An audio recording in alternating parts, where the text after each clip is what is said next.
Xo'p, assalomu alaykum hurmatli obunachilar, hurmatli mijozlar, hurmatli kuzatuvchilar. Bugungi video obzorimiz polavtomat kir mashinasida yuvadigan tarafida aktivatorni aylantirib beradigan reduktor haqida bo'ladi. Buni obzor qilishdan maqsad ayrim mijozlarimiz mana shunaqa polavtomat kir mashinasiga reduktori charchagandan keyin ba'zi joylarda shunaqasini almashtirdi, reduktorini almashtirdi-yu, keyin aylanish sekin bo'lib qoldi deb murojaat yo'llayapti. Avvalgi eski reduktorida tez aylanar edi. Suvni to'ldirib yoki yarim yoki kirni ko'proq solganimizda ham oboroti tez edi, aylanishi tez edi. Shuni yangilagandan keyin sekinlashib qoldi. Kir, suv solgandan keyin sekinlashib juda ham bir yuvishi, aylanishi sekin bo'lib qoldi deb murojaat qilyapti. O'shaning uchun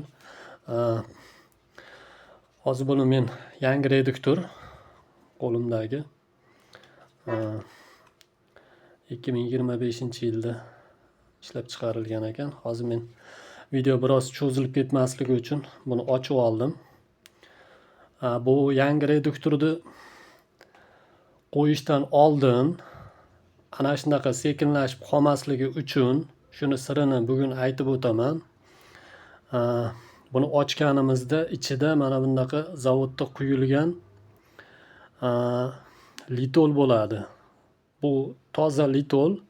Mana shunaqa yashil rangda, ko'k rangda, toza tiniq sariq rangda bo'ladi. Bu zavodda o'zida quyilgan litol bu. Lekin bu toza bo'lishiga qaramay bu borgan sari reduktorni tishlarini qisadi, oralariga kirib mana shu litol mana shu aylanishiga juda qattiq ta'sir ko'rsatadi. Mana aylanganda qanchalik toza bo'lsa ham bu litolimiz mana shu reduktorni polavtomatga o'rnatib keyin kirni solib turib aylantirgan paytda mana shu litol qisadi mana shu reduktorni. O'shaning uchun o'sha sabab bilan reduktor yangilangandan keyin o'sha polavtomat kir mashinalarda aylanishi sekin bo'lib qoladi. Endi buni bartaraf qilish uchun mana shu reduktor, har qanday reduktor ochiladi. Bu qopqog'ini ochib turib mana ichidagi mexanizm ham, shestrenkalar ham olinadi hammasi. O'sha iloji bo'lsa mana shu mexanizmni tashqariga chiqarib, shestrenkalarni chiqarib, mana shu ichidagi zavod litolini olib tashlash kerak. Tozalab, olib tashlab, artib, iloji bo'lsa 646 rastaritel bilan yuvib, mana shuni ketkizib, bu toza litol bo'lgan bilan bu silikon basharada aylangan sari mana shu qattiqlashib, mana shu reduktorni qisib boraveradi, aylanishiga to'sqinlik qilaveradi. Lekin zavodda ishlab chiqarilgan toza litol vaqt o'tgan sari bu yangilangandan keyin buni ichiga ma'lum miqdorda suv tomchilaydi, nam o'tadi. Suv bilan aralashgandan keyin bu tobora saqich aylanib mana shu reduktorni tez oborot bilan aylanishiga to'sqinlik qilib, mana shunaqa saqichga aylanib nima bo'lib qoladi. O'shaning uchun ochib turib buni tozalab olib tashlanadi.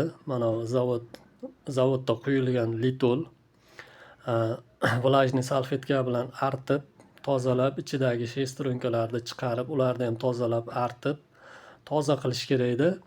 Buni o'rniga oddiy o'sha xozmaklarda sotadi. 10 ming so'm turadi 100 gramlik litol, sariq oddiy litol, suyuq. U darajada oddiy yoqqa o'xshagan suyuq emas u, bunga qaraganda, lekin mana shu shestrenkalar uchun moslangan litol. O'sha 10 minglik oddiy litoldan quyiladi. Buni olib tashlagandan keyin o'sha litolimiz yumshatadi.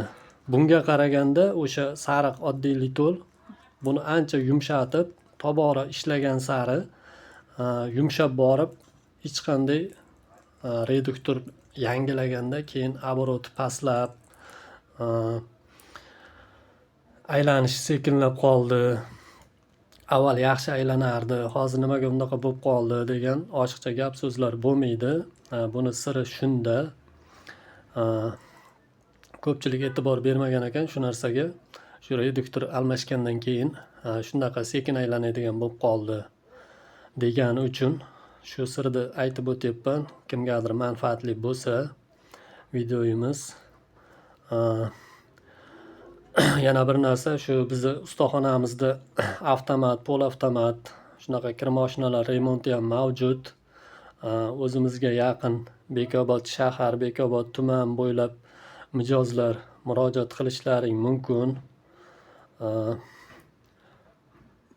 Shunaqa xizmatlarni polavtomat remontlari, reduktor almashtirish, aktivator, taymerlar, motor almashtirish hamma xizmatlari bor. Avtomat kir moshinamizda ham remontlari bor. Chiska baraban, pachimli salnik, yangilash hamma xizmatlari bor. Murojaat qilaverasizlar. Reduktor haqida bugungi videoyimiz shundan iborat edi. Reduktor almashtirib, keyin reduktor yangilagandan keyin ham shu sekinlab qoldi aylanishi deb nimadan ekan bu muammo deb o'ylanib yurgan usta akalarimiz bo'lsa, o'sha ustalarimiz uchun manfaatli video bo'ladi degan umiddaman. Shu reduktor yangilashdan oldin yana takrorlab aytib o'taman. Reduktorni ochib, mana shu ichidagi mana shunaqa yashil, qizil, sariq, tiniq bo'ladi ko'rinishi. Mana shu o'zini radnoy litolini olib tashlab, toza qilib olib tashlab turib, o'rniga o'sha Hozmayda sotadigan 100 gram, 200 gramlik litol, yumshoq litol. O'sha мясорубkalar uchun ham ishlatamiz. Мясорубkani tishlarini ham juda yaxshi aylantiradi o'sha litol. Oddiy suyuqroq. Bu toza litolga qaraganda u o'sha Hozmaydagi 10 ming so'mlik litol yumshoqroq, miyahkiroq aylantiradi tishlarimizni. Rahmat, sog' bo'linglar, salomat bo'linglar.